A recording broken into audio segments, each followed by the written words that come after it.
Masters ఈరోజు మన సజ్జన సాంగత్యంలో ముందర మన యొక్క గురువు గారిని డాక్టర్ బ్రహ్మశ్రీ పితామ పత్రిజీ గారిని, మరి మహాదార్ టీవీ నిర్వాహకుల్ని, ఈ జూమ్ సెక్షన్లో పాల్గొనే అందరికీ నమస్కృతులు తెలుపుకుంటూ మనం ముందుకు సాగుదాం. మాస్టర్స్ పతంజలి అష్టాంగ మార్గాల్లో మనం ఇప్పుడు 6 మార్గాలు దాటి, అంటే మన పిరమిడ్ స్పిరిచువల్ సొసైటీస్ చెప్పిన క్రమంలో ఆసనం, ప్రాణాయామం, ప్రత్యాహారం, ధారణ, ధ్యానం, సమాధి స్థితిలు 6 మార్గాలు దాటి మనం 7వ మార్గాన్ని ముందరికి ప్రవేశించబోతున్నాం.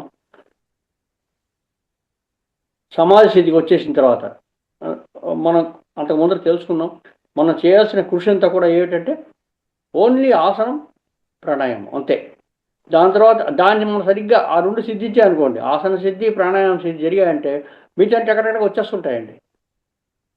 కాకపోతే ఏంటంటే ఆ ప్రాణాయామ సిద్ధి వచ్చిన తర్వాత ఆ ధ్యాన సాధనని మనం కంటిన్యూ చేయాలి. అప్పుడే ఇవన్నీ వస్తాయి, లేకపోతే ఏం రావు. అది వచ్చేటప్పుడు మనకి ఏమి ఆశించకుండా మనం ఈ ధ్యానం అనేది చేయాలండి. చాలా ముఖ్యమైన విషయం ఇది. చాలామంది ఆశించి ఇది రాలే అది రాలే అని చెప్పేసి వెళ్ళిపోతారు, లేదా ఇది కావాలనుకుని ధ్యానం చేసి అది రాలే అని చెప్పి వెళ్ళిపోతారు. అలా లాభం లేదు, అలా కాదు. ఈ ధ్యానం ఈజ్ నాట్ బిజినెస్, ఇది వ్యాపారం కాదు కదా. ధ్యానం చేసే ఆత్మ పురోగతికి మనకు వస్తున్నదండి. ఆత్మ పురోగతి ఎప్పుడు మనం వస్తువు రూపంలో, లేదా ధన రూపంలో, లేదా చర ఆస్తుల రూపంలో మనం గణించకూడదండి. ఓకే, సో ఆ విధంగా మనం ధ్యాన సాధన చేస్తుంటే మన సమాజం. సమాజం అంటే ఏమిటి? సమాజం అంటే అన్నిటినీ సరి సమానంగా తీసుకునే పరిపక్వత. దాని తర్వాత సమాధానాలు వచ్చేసి ధ్యాన సాధనలో మొట్టమొదటి సవికల్ప సమాధి. ఏదైనా ఒక ప్రశ్న వేసామంటే మనకి 3 సమాధానాలు, దాన్ని మనం నిర్ణయించుకోవాలి. దాని తర్వాత నిర్వికల్ప సమాధి. నిర్వికల్ప సమాధి ఒక ప్రశ్నకి ఒకే సమాధానం వస్తుంది. మనం తప్పకుండా విజయం సాధిస్తాం. మన సాధన బట్టి ఉంటుందన్నమాట. ఎప్పుడైతే మనం ఈ స్థితిలో వెళ్ళిపోతామో ఎవరికి తగ్గట్టు వాళ్ళకి సమాధానాలు వస్తాయండి. ఇప్పుడు అందరికీ అన్ని కూర్చుంటే అన్ని అనుభవాలు రావాలని ఏం లేదు. ఇప్పుడు మా మిసెస్కి నేను కూర్చుంటే బోర్డు అనుభవాలు వచ్చేస్తున్నాయని చెప్పాను. ఓకే, నాకేం రావట్లేదు, నాకు వచ్చే అనుభవాలు ఏంటి, నాకు ఎలా క్లాస్ చెప్పాలని వస్తుంది. దాని తర్వాత నా యొక్క వృత్తిపరంగా నేను చాలా చాలా చాలా చాలా క్లిష్టమైన పరిస్థితుల్ని, ఛాలెంజెస్ అంటాం కదా, దాన్ని నేను ఫేస్ చేశాను. ఆ క్లిష్టమైన పరిస్థితి వచ్చినప్పుడు ఏది మార్గం దాని పరిష్కారానికి అంటే నాకు ధ్యానంలో వస్తుంది సమాధానం. ఎలా అవుతానేమే చూసారా. దానివల్ల నేను ఎటువంటి క్లిష్టమైన పరిస్థితులైన వృత్తిపరంగా నా యొక్క ప్రొఫెషన్లో నేను సాధించి దాన్ని బ్రహ్మాండ ఓల్డ్ ప్రమోషన్ వచ్చే టాప్ మోస్ట్ ర్యాంక్ వెళ్ళాను. నేను నా ఎయిర్పోర్ట్ అథారిటీలో నేను నెంబర్ 2 పొజిషన్లో రిటైర్ అయ్యేప్పుడు. Number 1 position board members, chairman members, number 2 పొజిషన్లో ఎగ్జిక్యూటివ్ డైరెక్టర్. ఆ పొజిషన్లో రిటైర్ అయ్యాను. దానికి నేను జాయిన్ అయింది ఎయిర్పోర్ట్ అథారిటీలో ఓన్లీ మేనేజర్గా. అలాగే నేను ఎగ్జిక్యూటివ్ డైరెక్టర్ రిటైర్ అయ్యాను. చూసారా, ఎన్ని అడ్డంకులు నేను ఫేస్ చేశాను ఈ నా యొక్క వృత్తిపరంగా. ఆ అడ్డంకులు వచ్చినప్పుడు ఈ ధ్యానం చేస్తున్న వల్ల నాకు కరెక్ట్ సమాధానం వచ్చేది. ఓకే, దీనికి పరిష్కారం ఇది, ఇలా చేసుడు అని. నేను నా యొక్క జీవిత యాత్ర గురించి ఈ టీవీలో పంచుకోవడం జరిగింది.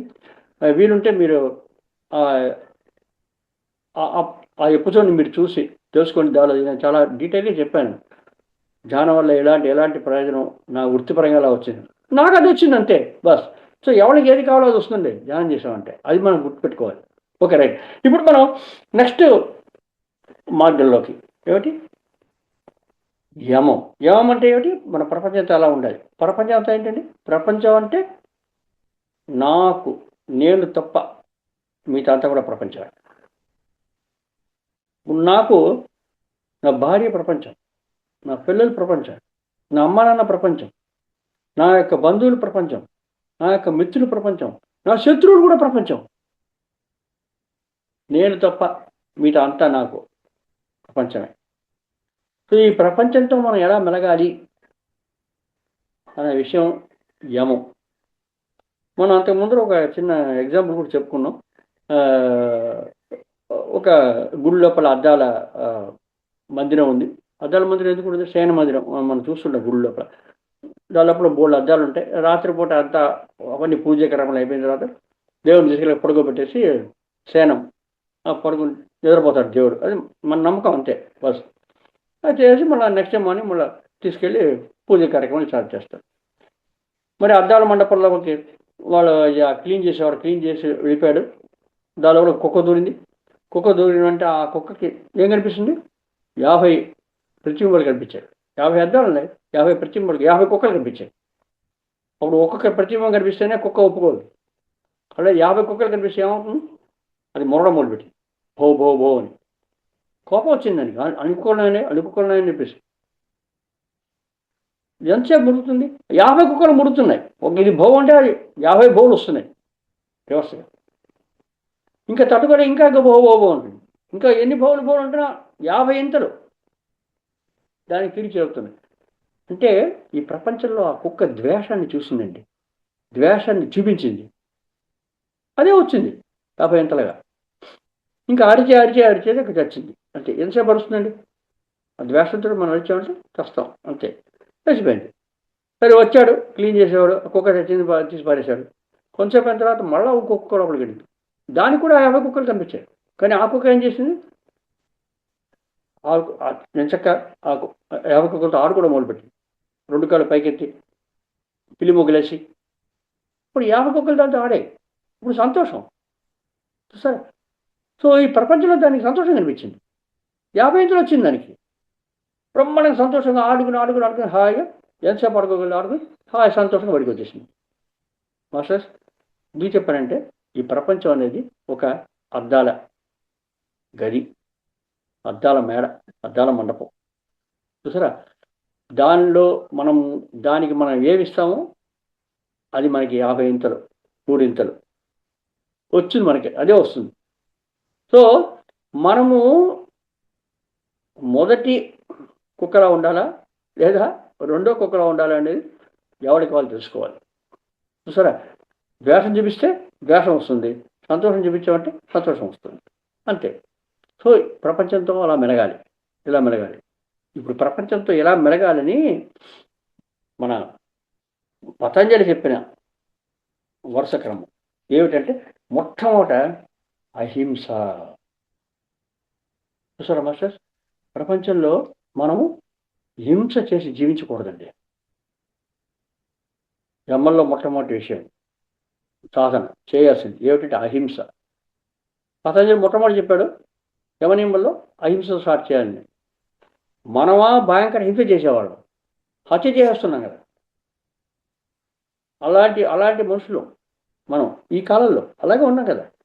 హత్య చేయడం లేదా హింస చేసి జీవుల్ని బాధించడమో మనుషుల్ని బాధించడమో చేసే అంటే హింసాత్మకమైన ధోరణిలో మనం ఉన్నాం.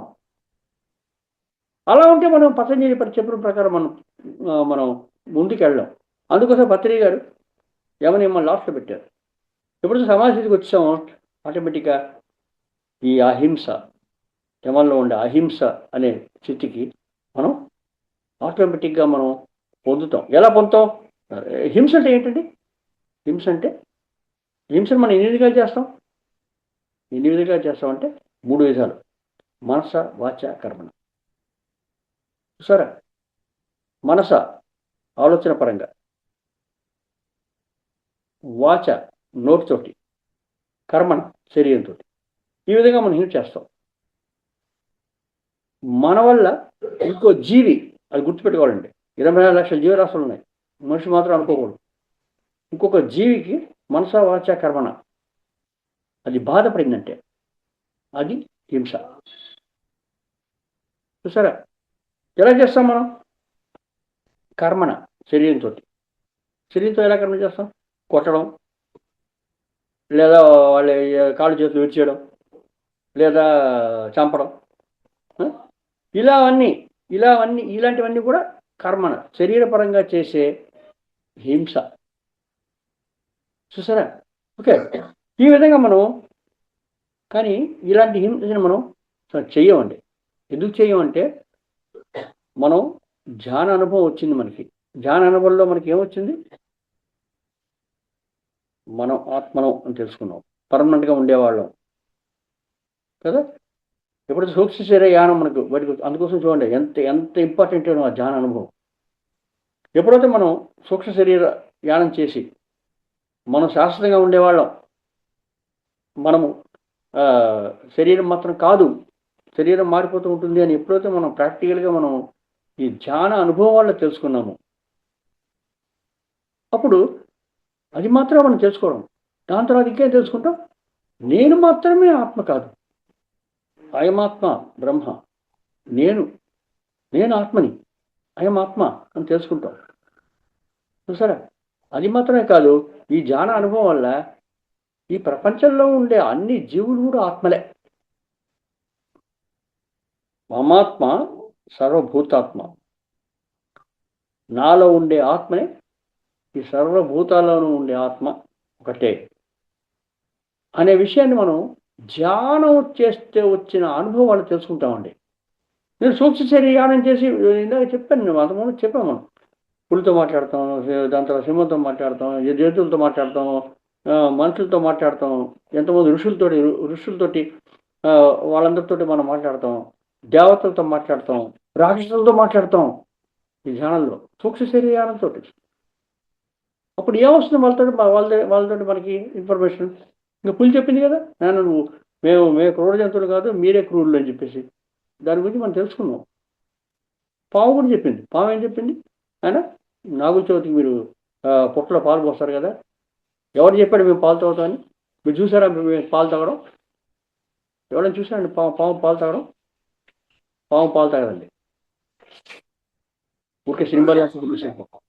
మనం ఏం చేస్తాం, నాగులు చెబుతున్నాడు ఆ పుట్టలో పాలు పోసి చలివిడి అవన్నీ దాని పడేసి ఏమవుతుంది, మన ఎత్తి పాలు పోస్తే ఏమవుతుందండి, చెవులు పడతాయి, అంతే కదా. మరి దాని మీద మనం చేసిన చలివిడి, దాని తర్వాత ఈ నువ్వులు ఇవన్నీ పడేస్తాం, నాగులు చెబుతున్నాడు కదా. ఏమవుతుందండి, చెవులు పట్టుకుంటాయి, అంతే కదా. మమ్మల్ని ఎందుకన్నా హింస చేస్తారు, మేము అడిగాము మమ్మల్ని పాలు పోయమని. అసలు ఫస్ట్ నేను పాలు తాగుతానా? నేను తాగను. అన్నెందుకు అనవసరంగా ఈ చలివిడి, దాని తర్వాత నువ్వులు దాన్ని పడేసి చెవుల్లో అసలే మేము చెవులు పట్టలో ఉంటాం, ఇంకా చచ్చాడు చెవులు వచ్చి మమ్మల్ని చెబుతుంటాయి. దాని తర్వాత నాగుల చవితి చెప్పి పేరు చెప్పి మీరు పుట్ట ముందర వచ్చేసి డమాలు టపాకాయలు కాలుస్తారు. దీపాల తర్వాత వస్తుంది నాగుల చవితి, టపాకాయలు కాలుస్తారు. మేము భయపడి చేస్తున్నాం ఆ సౌండ్కి. ఏమిటిది, మమ్మల్ని ఏం చేస్తారు మీరు? మమ్మల్ని వదిలేయండి మా మానాన్ని అని పాము చెప్తుంది. చూసారా, ఇలాంటి ధ్యానం వచ్చింది ఇప్పుడు మనకి. ఈ ధ్యాన అనుభవం వస్తే, ధ్యానంలో వచ్చింది అనుభవం, లేదా పావుతో మాట్లాడగలం డైరెక్ట్గా, కానీ ధ్యానంలో మాట్లాడింది. చూసారా, ధ్యానంలో ఈ భాష భేదాలు, జంతువు ఆ భేదాలు లేవు, అన్నీ మాట్లాడతాయి. అలాంటి అనుభవం వచ్చేప్పటికి ఏమవుతుంది, అప్పుడు దానిలో ఏం తెలుసుకుంటాం మనం, అరే నా మనల్ని వదిలేసేయండి అని చెప్పింది పాము. అంటే దానిలో ఉండేది ఆత్మ, మనలో ఉండేది ఆత్మ. మమాత్మ సర్వభూతాత్మ అని సర్వల్లో ఉండే జీవుల్లో ఉండేది ఆత్మనే, నాలో ఉండేది కూడా ఆత్మనే అనే జ్ఞానం మనకు వచ్చింది అనుకోండి, అప్పుడు మనం శారీరకంగా ఎవరిని హింసిస్తామండి? ఇంకోళ్ళని హింసించామంటే మనల్ని మనం హింసించుకున్నట్టే. ఎందుకంటే నాలో ఉండేది, అన్నిట్లో ఉండేది అదే పదార్థం అని తెలుసుకున్నాం కదా. ఇప్పుడు ఎలా మీరు హింసిస్తారు? మీరు ఆ విధంగా శారీరపరంగా చేసే హింసను మనం మానేస్తామండి. ఇంటి కోసం అని చెప్పేసి కోళ్ళని, మేకల్ని, చేపల్ని చంపుకు తింటున్నాం కదా కదా, అది హింసే కదా, చంపకుండా తినలేం కదా. దేనిని ఏవైనా మీరు కారణాలు చెప్పుకోండి, నాకు విటమిన్స్ వస్తాయి, ప్రోటీన్స్ వస్తాయి, బలం వస్తుంది, గాడిద గుడ్డు వస్తుంది, ఇవన్నీ ఏం రావండి. మనిషికి శాకాహారం తప్ప, వృక్ష సంబంధమైన ఆహారం తప్ప ఇంకా ఆహారం లేదండి. అసలు యాక్చువల్లీ మీరు చూసారంటే ఆహారంలో సమస్త సృష్టికి ఉండే ఆహారము ఒక శాకాహారం నుంచి వస్తుంది, డైరెక్ట్గా కానీ ఇండైరెక్ట్గా కానీ. పులి శాకాహారం తిందు, కానీ మాంసాహారం తింటుంది. పులి తినే మాంసాహార జంతువులు శాకాహారం లేదంటారు. శాకాహారం తినే జంతువులనే పులి తింటుంది. అంటే శాకాహారం తినే జంతువుల్లో ఉండే ఆ శాకాహార శక్తి డైరెక్ట్గా వాటికి వస్తే వాటిని చంపి తినడం వల్ల ఇండైరెక్ట్గా వస్తుంది.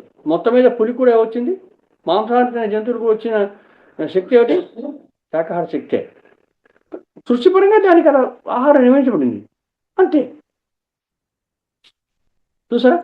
సో ఈ విధంగా మనకి జ్ఞానం వచ్చేప్పటికి మనం ఎవరిని హింసిస్తామండి? అంతా ఒకటే ఆత్మలు అన్నప్పుడు మనం హింసించుకున్నట్టే. శారీరకంగా చేసే హింస మనం మానేస్తామని. ఇంకా రెండవ హింస ఏమిటి? వాక్కు మూలంగా. వాక్కు మూలంగా హింస ఏంటండి?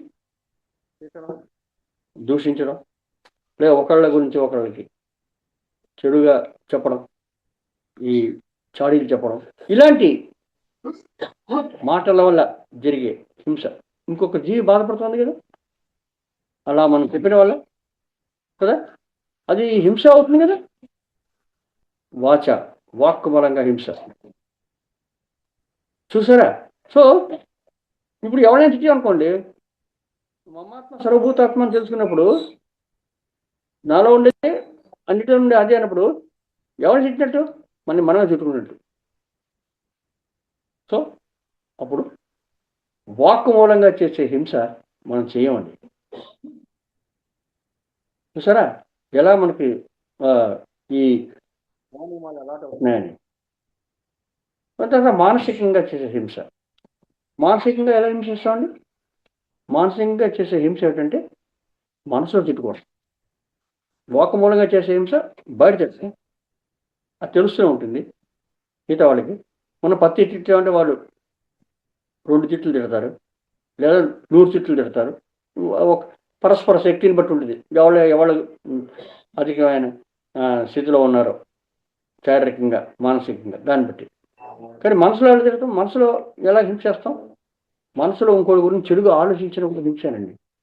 వాళ్ళు నాశనం అయిపోవాలి అని అనుకున్నాం అనుకోండి, అది హింస. అసలు మాస్టర్స్ అసలు యాక్చువల్గా మనం చెప్పాలంటే మానసికంగా మనం తిట్టుకున్నామంటే అది అన్నిటికంటే పెద్ద హింసటండి. తెలుసా మీకు? అది మనల్ని హింసిస్తుంటండి అది. ఇప్పుడు ఏదైనా ఒక కర్మ చేసామనుకోండి, మనం కర్మ చేసామంటే కర్మ అంటే చర్య. ఆ ప్రతిచర్య వస్తుంది ఎప్పుడు. చర్య ప్రతిచర్య వచ్చాయనుకోండి, ఇప్పుడు ఆటోమేటిక్గా దాని సమర్థంగా తయారైపోతుంది. ఇప్పుడు ఏదైనా ఒక కర్మ చేస్తున్నామంటే ఎలా చేస్తున్నాం మనం? మన శరీరంలో రసాయనాలు ఉత్పత్తి అవుతాయి దానికి కావాల్సినట్టుగా, అవునా? ఉత్పత్తి అవుతే ఆ రసాయనాలు బట్టి మన శరీరంలో అన్ని కదలికలు వస్తాయి. మనసులో ఆలోచన వస్తుంది. దాని తర్వాత అది ఒక ఆలోచన కొన్ని ఒక ఎగ్జాంపుల్కి 100 ఆలోచనల దాకా వచ్చాయనుకోండి, ఏ కర్మ ఉండదు, ఓన్లీ ఆలోచన మాత్రం వస్తుంది.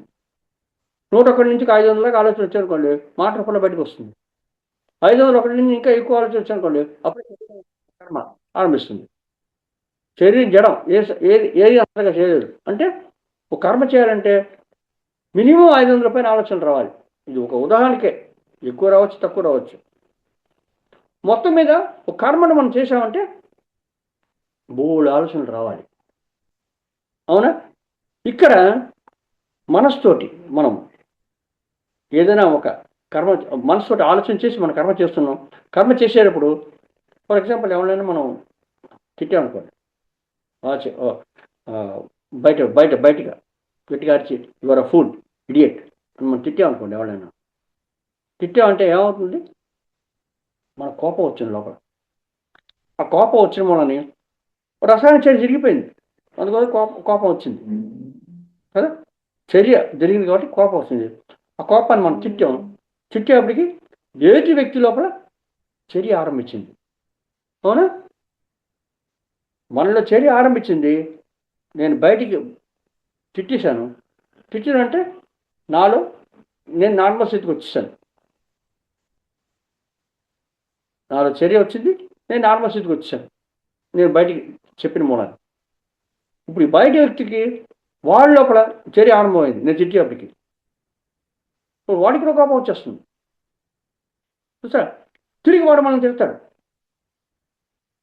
తిట్టామంటే ఏ 10 తిట్టా అంటే వాడు 100 తిట్లు తిట్టా, 50 తిట్లు తిట్టినా మొత్తం చర్యకి ప్రతిచర్య వచ్చింది, మొత్తం తిడతారు. ఇలాగ మొత్తం మీద చర్య ప్రతిచర్య బ్యాలెన్స్ అయిపోతాయి. అప్పుడు ఏ ప్రాబ్లం లేదండి. ఎందుకంటే బయట పరంగా మనం కర్మ చేస్తున్నాం, కానీ మనసు లోపల నేను కర్మ చేశాను. నిన్ను మనసులో తిట్టుకుంటున్నాను అనుకోండి,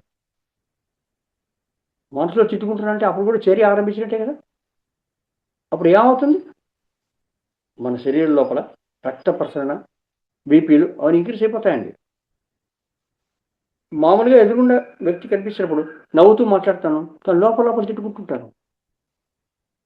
చర్య నాలో వచ్చేసింది, కానీ ఆ చర్య బయట వ్యక్తికి తెలియట్లేదు. అప్పుడు ఏమవుతుంది, ప్రతి చర్య కూడా నాలోనే వచ్చేస్తుందండి. చూసారా, అందుకోసం తన కోపమే తన శత్రువు అన్నారు. చర్య ప్రతిచర్య రెండు ఒకే చోట జరిగాయంటే అదే మన యొక్క సూక్ష్మ శరీరం లోపల అడ్డంకుల రూపంలో తయారవుతుంది. ఆ చర్య ప్రతిచర్య వచ్చిన తర్వాత మనం కానీ ఆ రోజు రాత్రి ఆ చర్య ప్రతిచర్యల స్థితితోటి మనం నిద్రపోయామా, మన యొక్క సూక్ష్మ శరీరంలో అడ్డంకు రూపంలో తయారైపోతుంది. అది రోగాన్ని తెస్తుంది. అందుకోసమే తన కోపం తన శత్రువు. చూసారా మాస్టర్? సో మనసులో మనం ఇంకోటి తెలియకుండా మనం తిట్టుకున్నామంటే అది మనల్ని హింసిస్తుందండోయ్. తన కోపమే తన శత్రువు అన్నారు. అది ఆ విధంగా. అందువల్ల మనం ఎప్పుడైతే మనం ఈ సమాజస్థితికి వచ్చామో, ధ్యాన సమాజస్థితికి వచ్చామో, మళ్ళీ మనం తెలుసుకుంటున్నాం మనం ఆత్మలో అని. మరి ఎదురుగుండా ఉన్న కూడా వాళ్ళు కూడా ఆత్మలే. ఓకే, అందుకోసం వాళ్ళ యొక్క అనుభవం కోసం వాళ్ళు పనులు చేస్తున్నారు, కర్మలు చేస్తున్నారు. మనకి ఇష్టం లేకపోతే ఓపెన్గా చెప్పండి. వాళ్ళు విన్నారా, ఓకే. వెళ్ళారా, ఓకే. అందుకోసం మనసు వచ్చేది కూడా ఎందుకు, దానికోసం చర్య ప్రతిచర్య మన శరీరం లోపల జరిగిపోయి మనం ఎందుకు బాధపడాలి? వాళ్ళు ఇష్టం వచ్చిన వాళ్ళు చేస్తున్నారు. వాళ్ళ అనుభవం కోసం వాళ్ళు పుట్టారు, ఆత్మలు. అందరూ ఆత్మలే కదా. వాళ్ళ అనుభవం కోసం వాళ్ళు పుట్టారు. అప్పుడు ఎందుకు మనం వాళ్ళని మనం మనసులో తిట్టుకోవాలి? నిజంగా వాళ్ళని బాగుపరచాలంటే బయటికి చెప్పండి, తిట్టు కూడా చెప్పండి కావాలంటే. ఇప్పుడు చర్య ప్రతిచర్య వస్తుంది, వాడు విన్నాడా లేదా మనం తిట్టాడా, మొత్తం బ్యాలెన్స్ అయిపోతుంది. మనం ఏదో విధంగా హాయిగా ఉండిపోవచ్చు. కానీ మనసులో తిట్టుకుంటే చర్య ప్రతిచర్య మనలోనే జరిగిపోయి మనకు డేంజర్లో పడతామండి. చూసారా? సో ఎప్పుడైతే మనం ఈ ధ్యానానుభవం వచ్చిందో, అంతా మమాత్మ సర్వభూతాత్మ అనే స్థితికి మనం ప్రాక్టికల్గా తెలుసుకుంటాము, సమాజ స్థితి పొందుతాము, మనకి సమాధానం వస్తుంది. ఎందుకు వాడు అలా ఉన్నట్టే, ఓకే వాడు ఆత్మానుభవం వాడు ఉన్నాడు, మనకేమొచ్చింది గొడవ, ఎవడు కూడా వాడిది, అంతే. అప్పుడు మనసులో తిట్టుకోం, అప్పుడు ఆ హింస మనకి హింసించుకోం. సో ఆ విధంగా మనస వాచ కర్మణ హింస మనం చెయ్యమండి. చూసారా? అదే మనం ధ్యానం చేయలేదనుకోండి, ఎంతమంది తిట్టుకుంటాం మన మనసులో, మన వాళ్ళు బయటికి చెప్పలేం, అందుకో తిట్టుకుంటూ ఉంటాం. మనకి చెడు, శారీరకంగా హింస చేస్తాం, నోరుతో హింస చేస్తాం మాటల మూలంగా. అవన్నీ మనం ఆటోమేటిక్గా చేయమండి. ఎందుకంటే మనకి అనుభవం వచ్చేసింది, మమాత్మ సర్వభూతాత్మ. అహింస ఆటోమేటిక్గా మనకి అలవాటు అయిపోతుంది. మీరు దాని గురించి మేము శాసన చేయక్కర్లేదు. చూసారా? అదే మొట్టమొదట మనం ఏమంతా ఆరంభించామంటే మనం హింసపడతాం, శారీరకంగా, మానసికంగా, దాని తర్వాత వాచికంగా మనం హింస చేస్తున్నాం. ఇప్పుడు నో హింస, ఓన్లీ అహింస. చూసారా? ఏమొచ్చేసింది? ఏ కష్టం అక్కర్లేదు, ఏ సాధన అక్కర్లేదు. ఆల్రెడీ మనం సాధన చేసి వచ్చాం, ధ్యానానుభవం వచ్చింది, సమాజస్థితికి వచ్చాం. ఇంకెందుకు ఇంత చేస్తాం? సో ఈ ప్రపంచంలో మనం అహింసాపరులుగా జీవిస్తాము. యమల్లో ఉండే మొట్టమొదటి విషయం అహింస. ఇంకా మాస్టర్స్ పతంజలి ఏం చెప్తారంటే, మనం అహింసా మార్గంలో కానీ ఉన్నామంటే అసలు ఇంకా ఏ విధమైన వైరాలు ఉండవటండి. దీనికి ఉదాహరణ ఏమిటంటే, మన పాతకాలంలో ఋషులు ముళ్ళంతా కూడా ఆశ్రమాల్లో అక్కడ అడవుల్లో అంతా ఉండేవాళ్ళు. వాళ్ళ ఆశ్రమంలో మీరు చూశారనుకోండి, పులులు, సింహాలు, జింకలు, లేళ్ళు, ఆవులు ఇవన్నీ కూడా కలిసి తిరుగుతూ ఉంటాయి. ఏ ఒకటి కూడా చెప్పుకో. పులి మన పక్కన నుంచి కూర్చుంటుంది మనం ధ్యానం చేస్తుంటే ఋషి పక్కన. కానీ మామూలుగా కూర్చుంటుందా? మనిషిని చూసి చంపేస్తుంది కదా. ఫస్ట్ ఆఫ్ ఆల్ మనిషి కూర్చోగలడా పులి వచ్చిందంటే పక్కన? లేదు. కానీ అలాంటి ఆశ్రమాలు చూడండి, అన్ని జీవులు అన్యోన్యంగా జీవిస్తున్నాయి. సో మిత్రత్వం, సమాన జీవన విధానం అది అలవాటైపోతుందండి అహింసను మనం చేసామంటే. దానికి ఉదాహరణ అదే. ప్రపంచంలో మనం ఆ విధంగా జీవించాలి. చూసారా, మనం కానీ అహింసను పాటించామంటే వైరభావం ఉండదండి. మెయిన్గా అది పసని చెప్పేది. చూసారా, రైట్. ఇంకా రెండో విషయం, మనం యమల్లో సత్యం. సత్యం అంటే ఏమిటి? సత్యం అంటే మనం మామూలుగా మనం చెప్పుకునేది, మనం అబద్ధాలు ఆడకుండా ఉండడం. అదే కదా మనం మామూలుగా అనుకునే సత్యం అంటే. ఒకవేళ అదే తీసుకున్నాం అనుకోండి, ఒకవేళ మనం అబద్ధాలు ఆడకుండా జీవనం జీవించాం అనుకోండి, అప్పుడు ఏమవుతుందో తెలుసా, మన యొక్క వాక్కుకి బ్రహ్మాండ శక్తి వచ్చేస్తుందండి. రామచంద్రుడు ఒక అసత్యమాడు, సత్య హరిశ్చంద్రుడు మాట తప్పుడు, అసత్యం ఆడు. చూసారా, ఆ కథలని మనకు తెలుసు. ఎంత బ్రహ్మాండాన్ని కీర్తి వచ్చింది వాళ్ళకి. ఒక మాట చెప్పారంటే అది ఆటోమేటిక్గా పనిచేస్తుంది.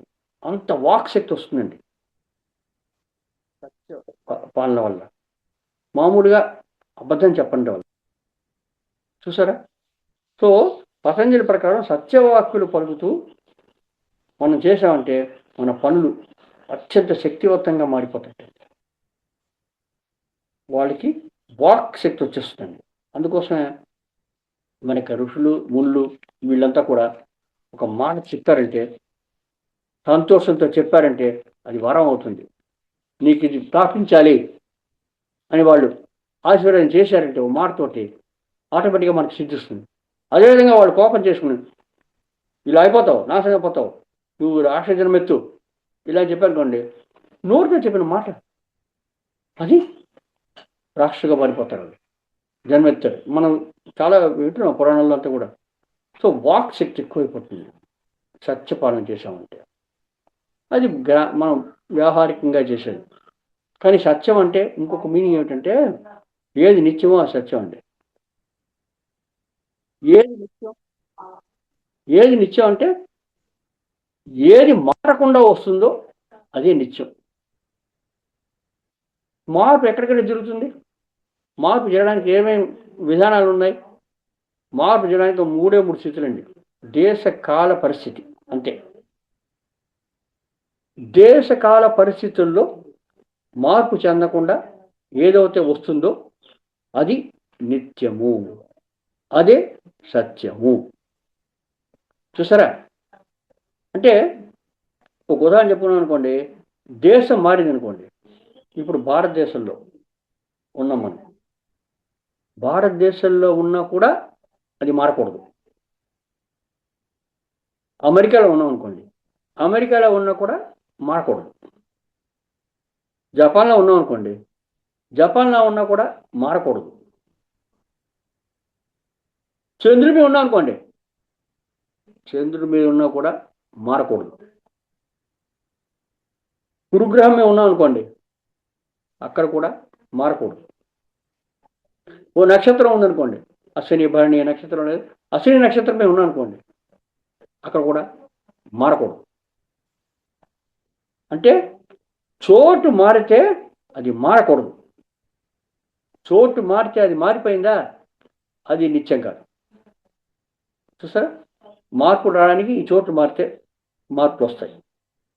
మనం అనుకుంటుండగా అబ్బాయి ఒంట్లో సరిగా ఆరోగ్యం సరిగా లేదండి అంటే ఆ ప్లేస్ మారండి, ఇది బాగుంటుంది. లేదు మనసు సరిగా లేదు, ఏదో కష్టాలు వచ్చాయి అలా అంటే ఎందుకండి ఒక ప్లేస్ మారండి, మీరు పలానా చోటుకి వెళ్ళండి, ఊటీ కూడా వెళ్ళండి, కొన్ని రోజులు ఉండండి, హాయిగా మార్పు వచ్చేస్తుంది, మనలో మనం మార్పు వచ్చేస్తుంది.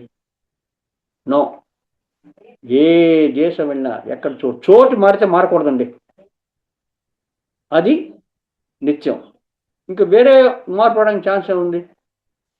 దేశం మారిన, దేశము కాలం కాలం మారినా కూడా మారకూడదండి. పొద్దున్న మారకూడదు, మధ్యాహ్నం మారకూడదు, సాయంకాలం మారకూడదు, రేపు మారకూడదు, ఎల్లుండి మారకూడదు, నిన్న మారకూడదు, వచ్చే నెల మారకూడదు, వచ్చే సంవత్సరం మారకూడదు, కొన్ని సంవత్సరాల తర్వాత మారకూడదు, 100 సంవత్సరాలకైనా మారకూడదు. చూసారా? వచ్చే జన్మ వచ్చినా కూడా మారకూడదు, గత జన్మలో మారకూడదు, 100 సంవత్సరాల వెనకాతల మారకూడదు, ఎటువంటి కాలంలో కూడా మారకుండా ఉండాలి, అది నిత్యం. టైం మారిపోయిందంటే మారిపోతుంటాం కదా మనం, టైం సరిగా లేదు, టైం వచ్చేటప్పుడు టైంలో మారిపోయామంటే, కాలంలో మనం మారిపోయామంటే అది సత్యం కాదు, ఎందుకంటే అది నిత్యం కాదు. అప్పుడు బాగుంది, ఆ టైంలో అలా ఉన్నాడు, ఇప్పుడు వాడు మారిపోయాడు ఈ టైం లోపల అంటాం మనం, అది సత్యం కాదు, అది నిత్యం కాదు. సో ఇంకొక మార్పు రావడానికి కారణం ఏమిటండి? దేశము, కాలము, పరిస్థితి. స్థితి మారినా కూడా మార్పు రాకూడదు. ఏ మార్పు వస్తుంది స్థితిలో? స్థితిలో ఏం మార్పు వస్తుంది? స్థితిలో ఎండాకాలమైనా మారకూడదు, వర్షాకాలమైనా మారకూడదు. చూసారా? బీదవాడైనా మారకూడదు, స్థితి అది కదా. బీదైనా మారకూడదు, గొప్పవాడైనా మారకూడదు, ఆడైనా మారకూడదు, మొగైనా మారకూడదు. ఏదైనా సరే, ఎటువంటి స్థితిలో ఉన్నా సరే మార్పు ఉండకూడదు. ఆడగా ఉండేవాడు మారి అనుకోండి, ముఖంగా ఉండేవాళ్ళు ఆడవాళ్ళకు మార్పు ఉంటుంది, అలాంటి మార్పు ఉండకూడదు. చూసారా? ఎండాకాలంలో మారిపోకూడదు, వర్షాకాలంలో మారిపోకూడదు. సో ఎటువంటి స్థితి వచ్చినా సరే మార్పు రాకూడదు, అది నిత్యం, అదే సత్యం. అది ఏంటండి? అది ఏమిటి అసలు? దేశకాల పరిస్థితులు మారినా కూడా మారకుండా ఏది వస్తుందండి? శరీరమా? మరి తెలుసు, శరీరం ఈ జన్మలోంచి ఈ జన్మలో ఈ శరీరం ఉంది, ఇంకో జన్మలో ఇంకో శరీరం ఉంది. అసలు ఈ జన్మలోనే పుట్టినప్పుడు ఏ శరీరం ఇప్పుడు ఉందా? నేను పుట్టినప్పుడు ఎలా ఉన్నాను, ఇప్పుడు ఎలా ఉన్నాను? చూసారా ఎంత మార్పు ఉందో? కాబట్టి ఈ శరీరం నిత్యం కాదు, ఈ సత్యం కాదు. చూసారా? ఇప్పుడు మనసు కూడా ఒక సమయంలో ఇంకో సమయంలో ఉండలేదు.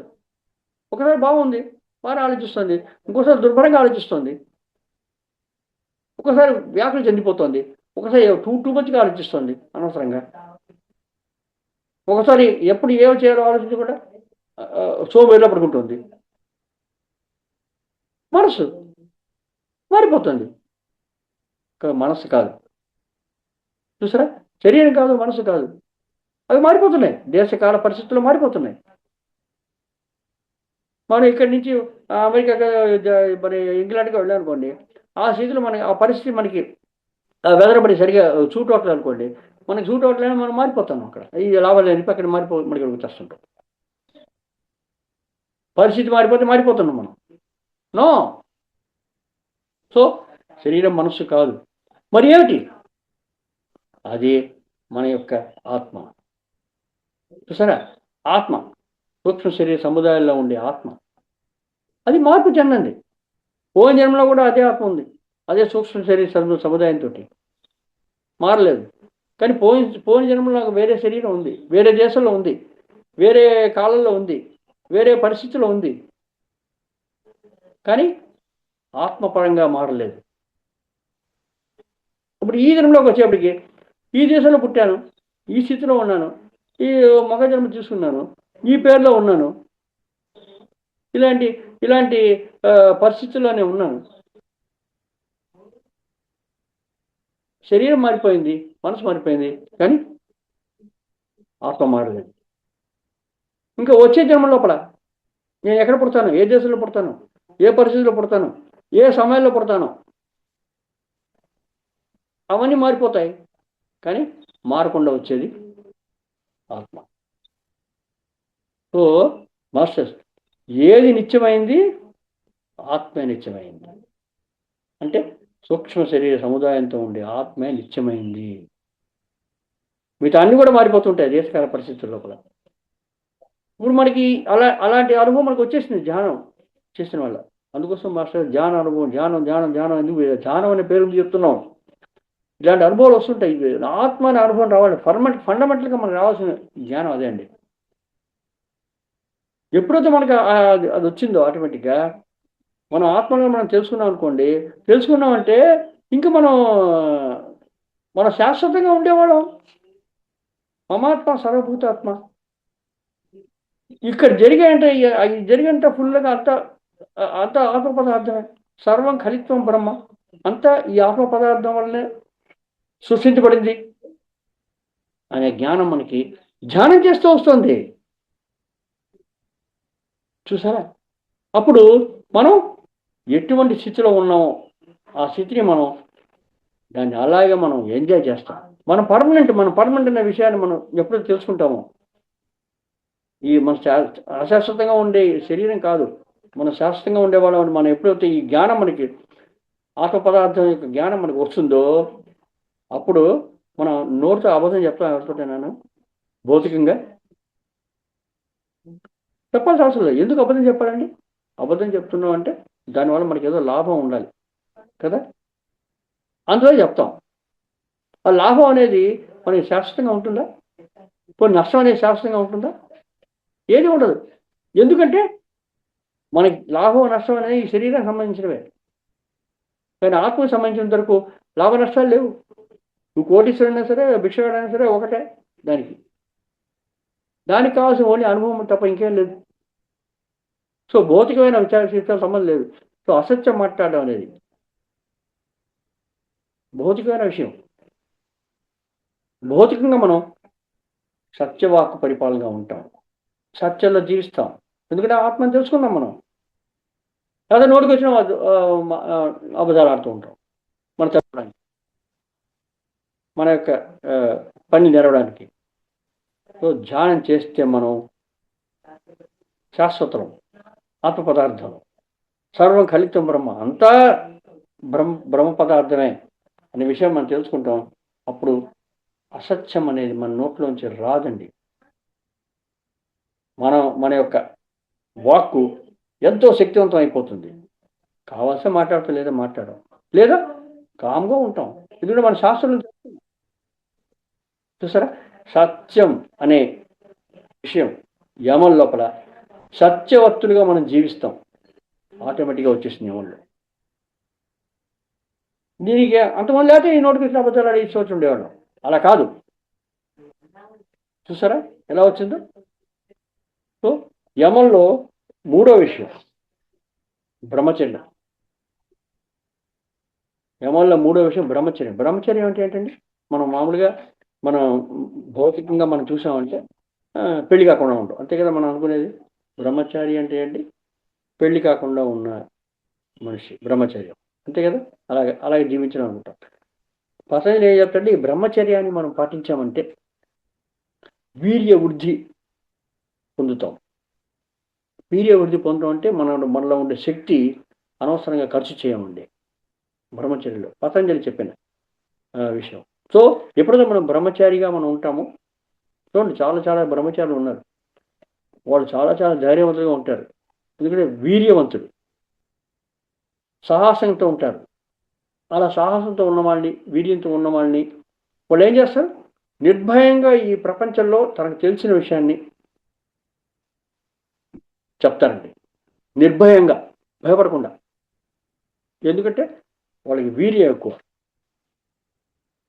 ధైర్యం ఎక్కువ, ఆటోమేటిక్గా చెప్తారు. ఓ చిన్న ఎగ్జాంపుల్ తీసుకున్నాం అనుకోండి, మనం పత్రికని తీసుకోండి. పత్రికని తీసుకుంటే ఆయన అన్ని సంసారపరంగా అంత జీవితం జీవించిన తర్వాత ఆయన నిర్భయంగా కొన్ని వాక్కులు చెప్పాయండి. ఏమిటంటే నాన్ వెజ్ హింస చేయకండి. మీరు మీ యొక్క తిండి కోసం హింస చేయకండి. శాకాహారులుగానే ఉండండి. మాంసాహారము తినకండి. మాంసాహారము తినేవాళ్ళు రాక్షసులు. ఎంత ధైర్యంగా చెప్పాయండి. ఎన్నో సొసైటీస్ ఉన్నాయి మనకి ఈ ప్రపంచంలో. ఒక్కడూ ధైర్యంగా చెప్పడు మాంసం తినేవాడు రాక్షసుడు అని చెప్పేసి. ఈయన చెప్పారు డైరెక్ట్గా, మాంసం తినేవాడు రాక్షసుడయ్యా. ఎంత ధైర్యం కావాలి తెలిసిన దానికి. ఎంత ఎంత ధైర్యం ఉంటే ఆ మాట చెప్పగలం, ఎంత వీర్యం ఉంటే చెప్పగలం. చూసారా ఎంత సాహసంగా చెప్పాలి ఆ మాట చెప్పే ఏ అసోసియేషన్స్ వాళ్ళు ఈ డైరెక్ట్గా ఈ మాట చెప్పరు. ఓకే నాయన శాకాహారిగా ఉండని చెప్పి వదిలేస్తారు, కానీ మాంసాన్ని తినవాడు రాక్షసుని చెప్పడం. చూసారా? సో ఎంత ధైర్యం కావాలి దాన్ని చెప్పడానికి. ఎంతమంది విరోధులయ్యారు, అని కూడా ఆయన క్యాచ్ చేయలేదు. ధైర్యంగా సాహసంగా వీర్యం చెప్పగలిగారు. బ్రహ్మచర్యం, అది బ్రహ్మచర్యం అంటే. అంత ధైర్య సాహసం వచ్చేస్తుంది భౌతికంగా. ఓకే, ఇప్పుడు ఆధ్యాత్మికంగా బ్రహ్మచర్యం ఏంటని తెలుసుకోవాలి. ఇప్పుడు అది మనం ఎలా పొందుతాం మనం అని. ఓకే, సో ఇప్పుడు మనం పుట్టినప్పటి నుంచి మనం కొన్ని స్థితుల్లో మనం పెరుగుతామండి. దాన్ని మనం ఆశ్రమాలు అంటారు, ఆశ్రమ ధర్మాలు అంటారు. ఆశ్రమం అంటే ఆశ్రయించేది. అంటే పుట్టినప్పటి నుంచి చివరి క్షణం దాకా మనం ఏదో ఒక స్థితిలో ఉంటాం, ఏదో దాన్ని ఆశ్రయిస్తాం. ఎలా అంటే అవి 4 స్థితులు. ఒకటి బ్రహ్మచర్యం, రెండోది గృహస్థాశ్రమం, మూడోది వానప్రస్థం, నాలుగోది సన్యాసం. ఏదో స్థితిలో ఉంటాం మనం. ఈ విధంగా మనం వెళ్ళామంటే మన యొక్క జీవితం చాలా చాలా చాలా ఆనందకరంగా ఉంటుంది. కావాల్సిన అనుభవం ఈ ఆత్మ ఎందుకు ఈ జన్మ తీసుకుందో ఆ అనుభవం కోసం మనం అన్ని పొందుతామండి ఈ స్థితిలో మనం ప్రయాణించామంటే. బ్రహ్మచారిగా ఉండేవాళ్ళు ఏం చేస్తారండి? బ్రహ్మచారిగా ఉండేవాళ్ళు చదువుకుంటారు. ఆ కాలంలో బ్రహ్మజ్ఞానం కూడా చెప్పేవాళ్ళు. ఈ కాలంలో వెళ్ళి పొట్టకోసుకొని చదువు చెప్తున్నారు. అందుకోసం ఈ గొడవలంతా కూడా. పొట్టకోసం చెప్పే చదువు అంటే పొట్టకూటు కోసం చెప్తున్నారంటే అర్థం ఏంటి? శరీరపరంగా. పొట్ట దేనికి అది శరీరానికి ఉంది కదా. ఈ పొట్ట నింపుకోవడానికే మనం అని చెప్తున్నాం. ఈ శరీరానికి కావాల్సిన సుఖాలు సంతోషాలు ఇవ్వడానికి కావాల్సిన అన్ని సదుపాయాలు ఇవ్వడానికి కావాల్సిన దానికోసం మనం చదువుకుంటున్నాం. మన సంపాదన దానికోసమే. అంటే శరీరం అనే భావంతో మనం ఈ చదువును సాగిస్తున్నాం బ్రహ్మచర్యంలో. అంటే బ్రహ్మచర్యుడు పెళ్లి కాకుండా ముందుగా మనం చదువుకుంటున్నాం 20 ఏళ్ళ దాకా ఆల్మోస్ట్. ఓకే, +2 చదివి దాని తర్వాత డిగ్రీ మేము చేసినా కూడా 16 ప్లస్ 20 ఏళ్ళ దాకా మినిమం 22, 21 ఇయర్స్ దాకా మనం బ్రహ్మచారిగా ఉన్నాం. ఆ కాలంలో గురుకులంలో వాళ్ళు ఆత్మజ్ఞానం కూడా చెప్పేవాళ్ళు. మనకి ఏం కావాలో అవి చెప్పి, ఏ విద్య మీకు కావాలో ఆ విద్యలేని చెప్పి ఆత్మజ్ఞానాన్ని కూడా బోధించేవాళ్ళు. అప్పుడు అక్కడ ఉండేవాళ్ళు ఆత్మని తెలుసుకుని వాళ్ళు జీవించేవాళ్ళు. బాగానే ఉండేది. కానీ ఇప్పుడు అలా కాదు కదా. పొట్టకూడు కోసం మనం చదువుకుంటున్నాం ఈ బ్రహ్మచర్యంలో. ఓకే, పర్వాలేదు, ఎలా చదువుకున్నా పర్వాలేదు, రైట్. ఒక బ్రహ్మచారిగా ఉండి దాని తర్వాత మనం గృహస్థాశ్రమానికి వెళ్తాం. గృహస్థాశ్రమం అది అన్ని ఆశ్రమాలకి చాలా శ్రేష్టమైన గృహస్థాశ్రమం. ఎందుకంటే ఆ గృహస్థుడే ఈ బ్రహ్మచారిని పోషిస్తాడు, దాని తర్వాత సన్యాసిని పోషిస్తాడు. సన్యాసి వంట చేసుకుంటాడా? లేదా భిక్షెత్తుకుంటాడు. భిక్షెత్తుకుని వాడు ఎవరి దగ్గర భిక్షెత్తాడు? ఎవరు భిక్ష చేస్తారు వాడికి? గృహస్థుడు అయ్యాల్సిందే. సో గృహస్థుడే మిగతా 3 ఆశ్రమాల వాళ్ళని, ముఖ్యంగా బ్రహ్మచారిని, దాని తర్వాత సన్యాసిని పోషిస్తున్నాడు. గృహస్థాశ్రమం చాలా చాలా విశిష్టమైందండి.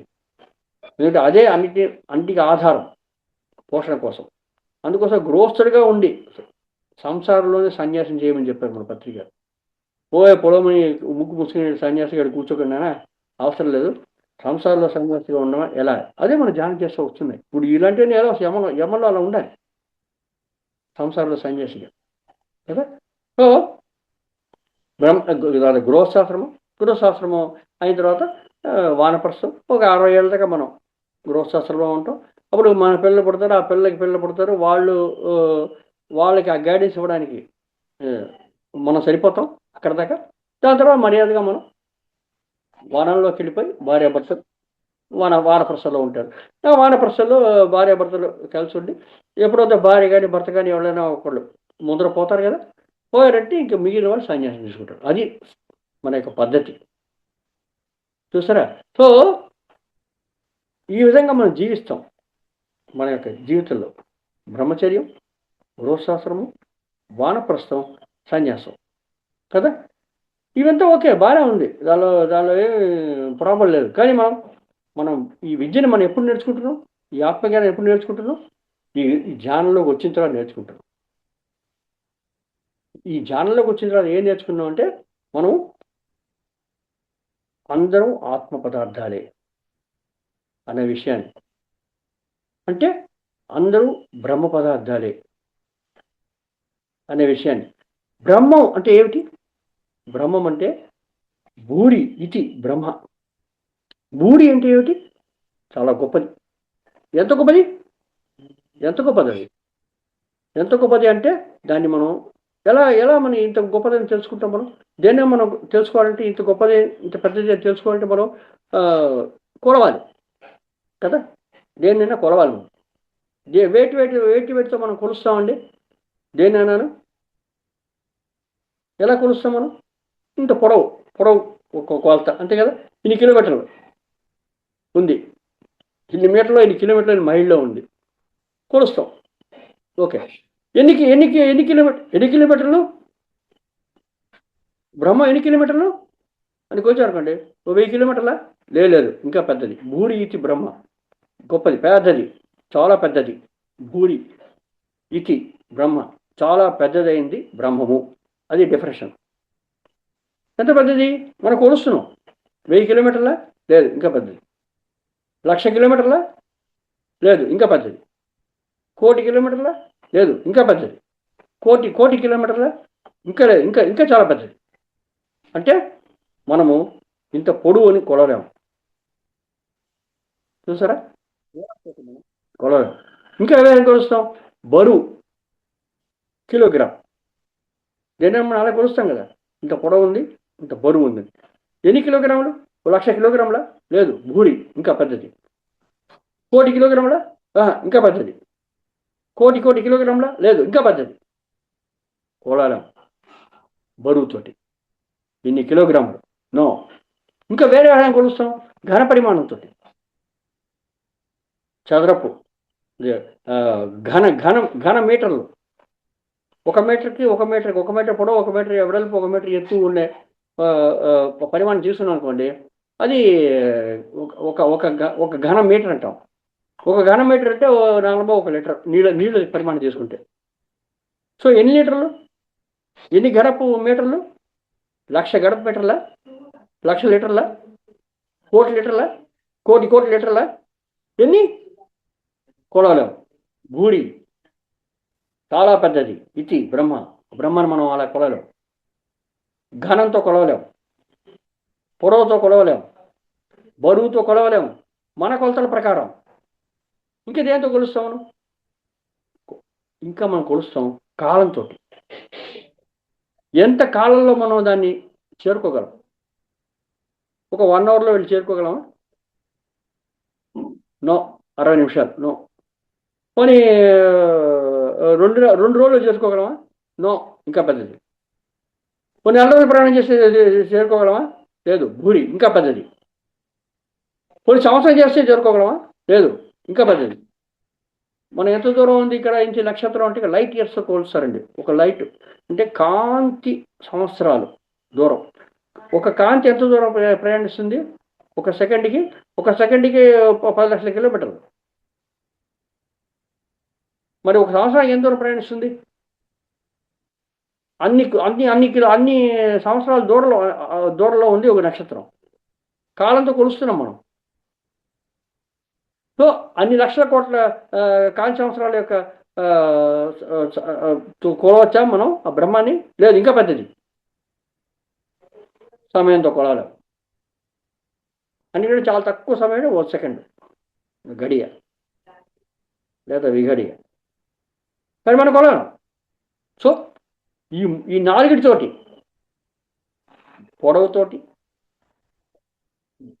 బరువుతోటి, ఘనంతో, సమయంతో, ఈ నాలుగిటితోటి మనం కొలవడం, ఈ కొలతలకి మించి ఉంటుంది భూరి, పెద్దది, చాలా పెద్దది, ఇతి బ్రహ్మం. అది ఏమిటండి? అది అంత పెద్దగా ఉండేది ఏమిటి? దేంతో కొలవలేని అంత పెద్దగా ఉండేది ఏమిటి అంటే అర్థం ఏంటంటే అంతా నిండి ఉండదే. అంతా నిండి ఉంటేనే మనం కొలవలేమండి. అంతా నిండిపోయి ఉందనుకోండి, ఎక్కడికి వెళ్ళినా కూడా నిండిపోయి అది ఉందనుకోండి, అప్పుడు ఎలా కొలుస్తాం మనం? అంతా నిండి ఉన్నది, అదే సర్వం ఖలిత్వం బ్రహ్మ, అంతటితోటి చేయబడి ఉన్నది, అదే బ్రహ్మ పదార్థం.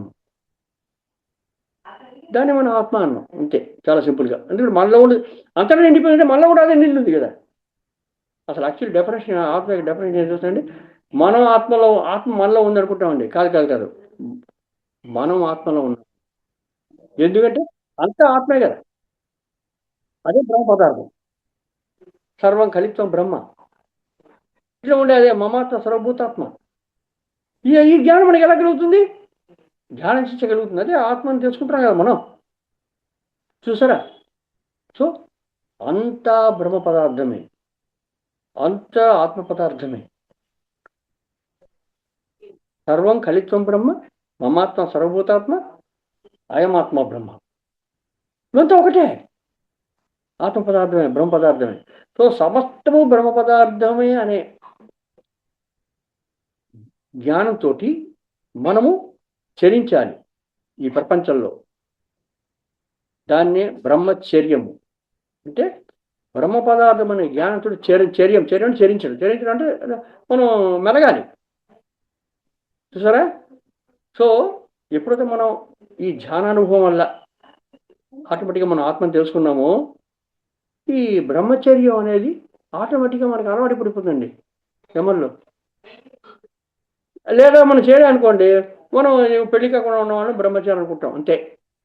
పెళ్ళి అయిన తర్వాత వదిలేస్తాం, దాని తర్వాత మన ఆత్మను తెలుసుకోలేం. ఇంకా శరీరం కోసం అన్ని చేస్తూ ఉంటాం. గృహశాస్త్రంలో చేయలేనా సరే అంతే, శరీరం భావంతో ప్రతి చేస్తూ ఉంటాం. ఆశలు కూడబెట్టి మన తర్వాత మన పిల్లలకి, మన పిల్లల తర్వాత వాళ్ళ మన వాళ్ళకి, ఇలా 10 సంవత్సరాలు 100 సంవత్సరాల దాకా ఆశలు కూడబెట్టేస్తుంటాం. అంటే ఏమిటి? శరీర భావన. సో ఎప్పుడైతే మనం బ్రహ్మం ఆత్మపదార్థం తెలిసిందో, అటువంటి జ్ఞానంతో మనం ఈ ప్రపంచంలో నడమాడాలి. బ్రహ్మచర్యము ఇది ఆటోమేటిక్గా వచ్చేస్తుందండి. మనం ఈ ఈ క్రమంలో వచ్చామంటే ఆసనం, ప్రాణాయామ, ప్రత్యాహారం, ధారణ, ధ్యానం, సమాధి, చూసారా? యమల్లో ఉండే బ్రహ్మచర్యం సింపుల్ వచ్చేసింది. దానికోసం ఏ కష్టపడక్కర్లేదు, ఏ సాధన చేయక్కర్లేదు. ఆల్రెడీ సాధన చేస్తాం మనం. అటువంటి దృష్టితోటి సమస్తము బ్రహ్మ పదార్థం, ఆత్మ పదార్థం, అది నిత్యం, అది సత్యం అనే జ్ఞానంతో మనం చరించాలి ఈ ప్రపంచంలో. బ్రహ్మచర్యం యమంలో ఉండేది. Okay master. తర్వాత ఇంకొక ఇప్పుడు ఇంకొక దీనికి వద్దాం. ఇప్పుడు ఏమంటే నెక్స్ట్ యమల్లో ఇంకొక విషయం, 4వ విషయం ఆశ్రయం. శ్రేయము అంటే దొంగతనం, ఆశ్రయం అంటే దొంగతనం చేయకుండా ఉండడం. చూసారా? మనం ప్రపంచంలో దొంగతనం చేయకూడదు, చూసారా? సో ఇప్పుడు మనకి ఎలా ఇది అలవాటు అవుతుంది? ఎలా మనం దొంగ లేకుండా ఉంటాం? మన చిన్నప్పటి నుంచి రబ్బర్ పెన్సిల్ దొంగతనం చేసినట్టే. సో ఓకే, బుద్ధి పెరిగిన తర్వాత మనకి అప్పుడు తెలియదు సార్ ఏదో చేశాను. ఇక్కడ బుద్ధి పెరిగిన తర్వాత మనం ఎంతమంది దగ్గర మనం డబ్బులు దొంగతనం చేస్తున్నాం, మేడి ముసుగు లోపల కదా. మనకి అది కరెక్ట్ అనిపిస్తుంది. ఇప్పుడు ఎప్పుడైతే మనం ధ్యానం చేశామో, ధ్యానం చేసిన తర్వాత ఆటోమేటిక్గా మనం ఆత్మ పదార్థం తెలుసుకున్నామండి. అందరిలో ఉండేది అదే. బ్రహ్మచారిగా ఉంటున్నాం, సత్యవాక్యలో ఉంటున్నాం, ఆటోమేటిక్గా మనం బ్రహ్మ పదార్థం తెలుసుకున్నాం. తెలుసుకున్నప్పుడు మనం దొంగతనం చేశామంటే ఇంకొకళ్ళకి జేబులోంచి మనం తీసుకోవాలండి. అంతా ఒకటే అనే జ్ఞానం వచ్చినప్పుడు ఇంకో జేబులోంచి మనం తీసుకున్నట్టు అర్థం ఏంటంటే మన జేబులో మనం తీసుకున్నామండి. ఎప్పుడో మన జేబులో మనం దొంగిలిస్తామా? అలాంటి బుద్ధి వస్తుందా? ఇంకో జేబులోంచి మనం దొంగలించామంటే ఇంకోళ్ళ వస్తువుల్ని మనం వాళ్ళకి తెలియకుండా మనం తీసేసుకున్నామంటే మనము ఆత్మ పదార్థం కాదు. అంతే కదా? ఎప్పుడైతే జ్ఞానం వచ్చిందో మనం ఆటోమేటిక్గా దొంగతనం ఎలా చేస్తామండి? ఎందుకంటే నాకు వాళ్ళకి డిఫరెన్స్ లేదు, అంతా ఒకటే. ఎందుకు మనం దొంగతనం చేస్తాం? మనం అడిగితే ఇవ్వకపోతే, మన దగ్గర లేకపోతే, మనకి అవసరం ఉంటే, మనం సంపాదించుకునే స్థితి మనకి లేకపోతే, దాన్ని ఎలాగైనా పొందాలని మనం అనుకున్నామంటే అప్పుడు దొంగతనం చేస్తాం. అవునా? సో దొంగతనం చేసిన తర్వాత దాన్ని ఏం చేస్తామండి మనం? ఆ దొంగతనం చేస్తే వచ్చిన ఆ ఫలితాన్ని మనం ఎవరికి ఇస్తామండి? శరీరానికి ఇస్తాం. అవునా? ఏ దొంగలించినా సరే శరీరానికి ఇస్తాం కదా. కానీ ఆ దొంగలించిన తర్వాత వచ్చే ఆ ఫలితాన్ని శరీరానికి ఇస్తే అది పర్మనెంట్గా ఉంటుందా? మీరు శరీరమే పర్మనెంట్గా ఉండదు, అది పోతుంది. అప్పుడు పర్మనెంట్గా ఉండడానికి ఇవ్వడానికి దొంగతనాన్ని చేయాలండి. అంటే ఏమిటి? మన ఆత్మ పదార్థం అని తెలుసుకుని అనే విషయాన్ని మనం ధ్యానానుభవాలు వచ్చిన తర్వాత అప్పుడు దొంగతనం ఎలా చేస్తామండి? మనం ఏం చేసినా కూడా టెంపరీ అయిపోతుంది కదా. సో వీలుంటే మనం సంపాదించుకుని దాన్ని మనం ఎంజాయ్ చేస్తాం, దాన్ని దొంగతనం మాత్రం చేయమండి. చూసారా? సమస్తము బ్రహ్మ పదార్థం అనే బ్రహ్మచర్యంతో మనం ఉన్నామంటే, సత్య పరిపాలనతో సత్యవక్తులుగా మనం సత్యంగా మనం ఉన్నామంటే మన దొంగతనం ఎలా అవుతుందండి? ఛాన్సే లేదు మనకి. చూసారా? ఈ విధంగా మనం దొంగతనం మనం చేయం. అంతకు ముందర ఏం చేస్తాం మనం? అంతకు ముందర దొంగగానే ఉంటాం, ఎందుకంటే మన శరీరం కోసం. ఒక ఎగ్జాంపుల్ చెప్తానండి, ఇది ఇది ఎలా ఉంటుందని చెప్పేసి. ఓకే, నా ఎగ్జాంపుల్ చెప్పుకుంటాను నేను, ఎందుకంటే బయట ఎగ్జాంపుల్ చెప్పడం ఎందుకు? నా గురించి నేనే చెప్పుకోవాలి. బయట వాళ్ళు చెప్పండి మళ్ళీ ప్రాబ్లం అవుతుంది. ఓకే, నేను ధ్యానంలో వచ్చిన కొత్తలోనే, అంటే మనకి అంత పెద్దగా ధ్యానం వచ్చామే చేస్తున్నాం కానీ అంత పరిపక్వత లేదు ఇంకా. అంటే మనం ఇంకా ఈ స్థితికి రాలేదు ఫుల్గా. ఏదో వస్తున్నాయి అనుభవం వస్తున్నాయి అలా వస్తున్నాయి అంటే అది ప్రాక్టికల్గా రావాలంటే ఎంతో ధ్యానం చేయాలండి, అప్పుడే వస్తాయి. ఒకసారి మేము ఆఫీస్లో విషయంగా మనం సింగపూర్ వెళ్ళాము. సింగపూర్ వెళ్ళినప్పుడు అక్కడ సింగపూర్లో మార్కెటింగ్ అంతా చేస్తుంటే డిజిటల్ కెమెరా కొనాలని నేను అనుకున్నానండి. మాస్టర్స్ ఇది ప్రాక్టికల్ చెప్తున్నాను నేను. డిజిటల్ కెమెరా ఒకసారి మనం దొంగతనం చేసాం అనుకోండి, అవి నిలబడవు, అవి కూడా పోతాయి. ఎలా పోతాయి అది చెప్తున్నాను యాక్చువల్గా. Okay right. సో ఆ కెమెరా కొన్నాను. ఆ కెమెరా వచ్చేసి $300 సింగపూర్ డాలర్స్. $300 ఆ కెమెరా. ఓకే, మరి ఆ కెమెరా పనిచేయాలంటే లోపల చిప్ కావాలి. ఓకే, ఆడియో వీడియో చిప్ కావాలి దానికి. ఆ చిప్పు కెమెరాతో పాటు ఒకటి ఇస్తాడు. ఓకే, ఇచ్చేసాడు. ఇచ్చిన తర్వాత ఇంకా ఎక్కువ మనం యూజ్ చేసామనుకోండి, మళ్ళీ ఎక్స్ట్రా చిప్పులు పెట్టుకోవాలి, మెమరీ చిప్పులు పెట్టుకోవాలి. అది మనకి. సో దాన్ని కూడా మనం కొనాలి. అది నేను కొనదలుచుకోలేదు. సో నేను అలా ఇలా చూశాను. చూసి వాడు కెమెరాతో పాటు ఇచ్చిన చిప్ కాకుండా వాడు ఏదో బిల్లు వేస్తున్నప్పుడు నేను ఇంకో memory chip, extra memory chip నేను వాడి కౌంటర్ నుంచి, చిప్ చిన్నగా ఇంటిపిసరే ఉంటుంది కదా, వాడి కౌంటర్ నుంచి నేను వాడు ఏదో బిజీగా ఉంటే నేను దొంగలించి జేబులో వేసుకున్నానండి. చూడండి మాస్టర్స్, రైట్. వేసుకునేటప్పటికి వాడు పాపం బిల్లు అంతా వేసుకున్న తర్వాత ఏదో చూసుకుంటే అరే ఇంకో చిప్పు రాలేదు చెప్పేసి వాడు వెతుకుతున్నాడు. నేనే నవ్వుకుంటున్నాను కూర్చుని. వాడు తెలియకుండా చేసుకున్నాను కదా, నేను నవ్వుకుంటున్నాను. పాపం వాడు కెమెరాకి ఆ లోపల చిప్పు బిల్లు వేసి నాకు ఇచ్చేశాడు. నేను ఆనందంగా $300 పే చేసి బయటకు వచ్చేసాను. ఆ చిప్ యొక్క కాస్ట్ వచ్చేసి $3 ఎక్స్ట్రా చిప్ కొంటే. ఏముందిలే టప్పని డెవలప్ వేసుకున్నాను. ఓకే, వేసుకు వచ్చేసాను, అంత బాగానే ఉంది. నేను సింగపూర్ నుంచి ఇండియాకి వచ్చేసి ఇంకా డీటెయిల్ కెమెరా అప్పుడు నేను చెప్పేది ఆల్మోస్ట్ ఒక 20 years బ్యాక్, 20 సంవత్సరాల బ్యాక్. ఓకే. ఆ కెమెరా తీసుకొచ్చేసి డిజిటల్ కెమెరా వచ్చింది కదా! దాంతో ఇంకా అప్పుడు డిజిటల్ కెమెరా చాలా ఫేమస్. ఇప్పుడే ఉంది అంతా మొబైల్ వచ్చేసాయి అంతా ఫుల్‌గా. ఇప్పుడు అవసరమే లేదు. ఓకే. అప్పుడు దాంతో ఎంజాయ్ చేయడం మొదలుపెట్టాం. మేమంతా ఏం చేసామంటే ఒకసారి మేము మా ఫ్యామిలీ మెంబర్స్ అంతా కలిసి టూర్‌కెళ్ళాం. ఓకే. కాశ్మీర్‌లో ఉండే ఈ జమ్మూలో ఉండే ఈ వైష్ణవిదేవి కాశ్మీరు, జమ్మూ ఇవన్నీ మేము చూసుకుంటూ వచ్చాం ఫుల్‌గా. ఒక 15 రోజులు ట్రిప్ ఏసాం. మా వాళ్ళు బంధువులు అందరూ కలిసి. ఆహ్, మా మా అన్నదమ్ములు, మా అక్క చెల్లెళ్ళు, వాళ్ళ హస్బెండ్స్, వైఫ్‌లు, దాని తర్వాత మా మిసెస్ వాళ్ళ బ్రదర్సు, సిస్టర్సు, వాళ్ళ వైఫ్‌లు, హస్బెండ్స్ అంతా కలిపి ఒక 20 మంది దాకా మేము ఓ ట్రిప్‌కెళ్ళాం. ఫ్యామిలీ ట్రిప్పు ఎంజాయ్ చేస్తూ. వెళ్ళి అక్కడ వైష్ణవి దేవికెళ్ళాం. ఇప్పుడు డిజిటల్ కెమెరా నా చేతిలో ఉంది కదా! నేను బ్రహ్మాండంగా చకాలని ఆ ఫోటోలు తీసి డిజిటల్. ఓకే. అది వీడియో. మామూలు స్టిల్ కెమెరా కాదు వీడియో. వీడియో తీసి అది బ్రహ్మాండంగా ఎంజాయ్ చేస్తున్నాం ఫుల్‌గా. కెమెరా నా మెడలోనే ఉంటుంది. తగిలించుకొని బాగా ఎంజాయ్ చేసాం. ఎక్స్ట్రా చిప్పు కావాలి కదా! ఆహ్, ఆ లోపల ఉండే చిప్పు కంప్లీట్ అయిపోయింది. మెమరీ కంప్లీట్ అయిపోయిన తర్వాత ఎక్స్ట్రా చిప్ కూడా దాంట్లో వేశాను. వేసి ఎంజాయ్ చేస్తున్నాం ఫుల్‌గా. మేము జమ్మూ నుంచి తిరిగి మేము ట్రైన్ పట్టుకోవడానికి వచ్చేయాలి. జమ్మూ నుంచి ట్రైన్ పట్టుకొని మేము చెన్నైకి తిరిగి వచ్చేయాలి. చెన్నై, హైదరాబాద్ తిరిగి వచ్చేసారు. వచ్చేస్తుంటే అప్పుడు ఆ బస్సులో వచ్చాం మేము అక్కడి నుంచి. వైష్ణవి దేవి టెంపుల్ నుంచి బస్సులో వచ్చాం. అప్పుడు రాత్రి అయిపోయింది. రాత్రి అయిపోయింది. డిజిటల్ కెమెరా నేను ఆహ్, మెడలో వేసుకున్నాను. మెడలో వేసుకొని ఓకే. ఇలాగ బస్సులో 2 అవర్స్ ప్రయాణం చేయాలి కాబట్టి, ఆ కెమెరాని తీసి నేను ఆ పైన ర్యాక్ ఉంటుంది కదా! ర్యాక్‌లో పెట్టాను. ఆహ్, ది దీనిలో మన సంచిలో ఉండే కెమెరాతోటి. ఆ సంచిలో కెమెరా ఉంది. అంటే బ్యాగ్ తగిలించుకుంటానికి కెమెరా బ్యాగ్‌తో ఉంటుంది. దాన్ని బ్యాగ్ పైన పెట్టాను. శుభ్రంగా అంతా అయిపోయింది. ఓకే. ఆహ్, ర జమ్మూ రైల్వే స్టేషన్ వచ్చేసింది. మేము ఆ బ్యాగ్ తీసుకొని మెడలో వేసుకొని నేను దిగిపోయి వచ్చేసాను. వచ్చేసి అంతా లోపలికి ట్రైన్‌కి వెళ్ళిపోయాం.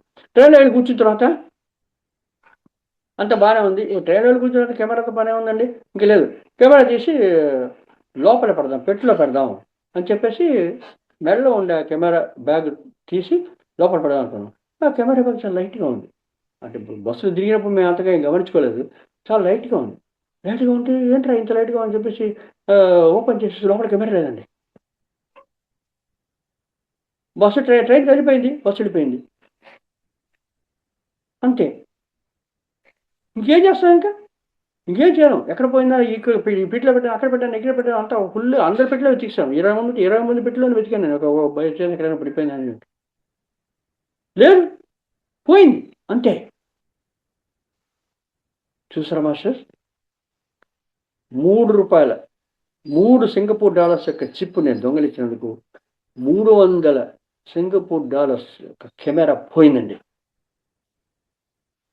నేనేం చేశాను? దొంగతనం చేశానండి.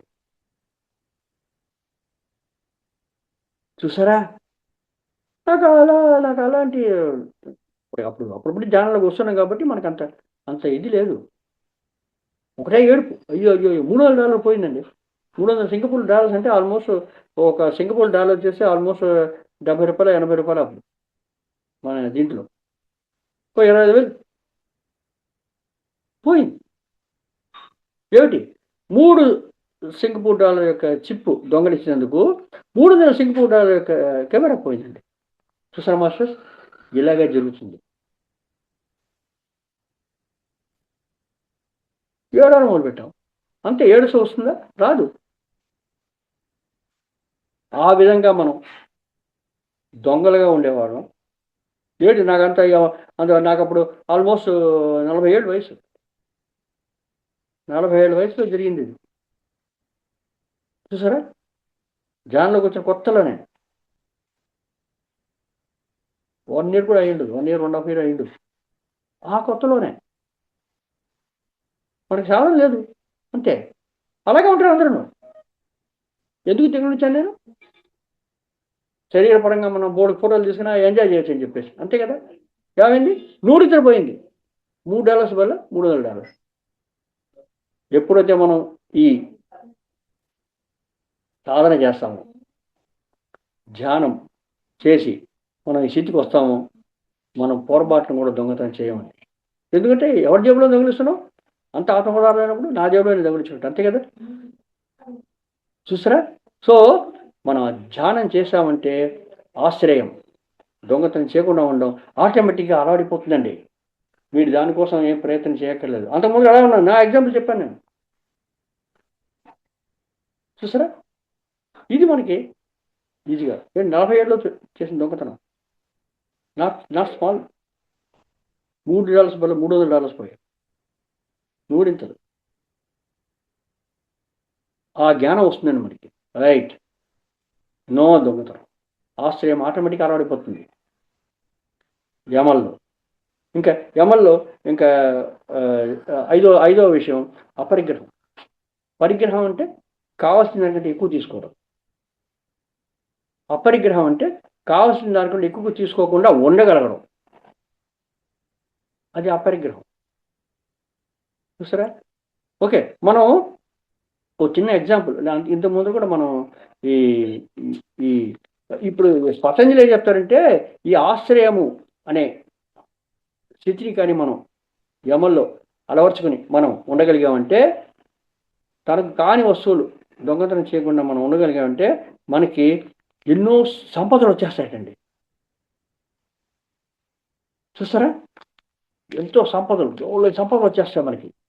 ఎందుకంటే మనం ఎవరు దొంగలిస్తలేదు, మనకి అన్నీ ప్రాప్తిస్తాయటండి. ఓళ్ళంత స్థితిమంతం అవుతాం, మనం సంపన్నులు అవుతాం. చూడండి, భౌతికం కూడా ఎలాంటి ప్రయోజనం వస్తుందండి. ఓకే, ఇప్పుడు అపరిగ్రహం అంటే మనం కావాల్సిన ఎక్కువ తీసుకోవడం. ఒక చిన్న ఎగ్జాంపుల్ చెప్పుకుందాం. అంటే ఆ ఎగ్జాంపుల్ చెప్పండి మనకి అలవాటు అయిపోతుంది. మనం అంతకుముందు చెప్పుకున్నాం ఇడ్లీలో ఎగ్జాంపుల్. ఓకే, అపరిగ్రహం అంటే కావాల్సిన ఎక్కువ తీసుకోకుండా ఉండడం. పరిగ్రహం అంటే కావాల్సిన ఎక్కువ తీసుకోవడం. అంటే కావాల్సింది ఏంటంటే మనం ఎక్కువ తీసుకున్నాం అనుకోండి, మనం గౌరవంగా దొంగతనం చేస్తున్నాం, అంతే, వేరే లేదు. ఆశ్రయం అంటే దొంగతనం చేయకుండా ఉండడం, అది డైరెక్ట్గా చేయడం, ఇది గౌరవంగా చేయడం. ఇది ఎలాగా? చిన్న ఎగ్జాంపుల్ మన నిత్య జీవితంలో జరిగేది ఇడ్లీల ఎగ్జాంపుల్. అంటే మొదలు మనం స్టార్టింగ్లో చెప్పుకున్నాము. ఇప్పుడు అపరిగ్రహం అనేది ఎలా అలవాటు అవుతుంది మనకి ఈ ధ్యాన సాధన చేస్తే అని తెలుసుకుందాం. ఇడ్లీలు నలుగురు ఉన్నారు ఇంట్లో, భార్య, భర్త, 2 పిల్లలు. మరి భార్య ఒక మనిషికి 4 ఇడ్లీలు చొప్పున 4 16 ఇడ్లీలు చేసింది. పిల్లలు చెరో 4 ఇడ్లీలు తినేసి స్కూల్కి వెళ్ళిపోయారు. ఇంకా భర్త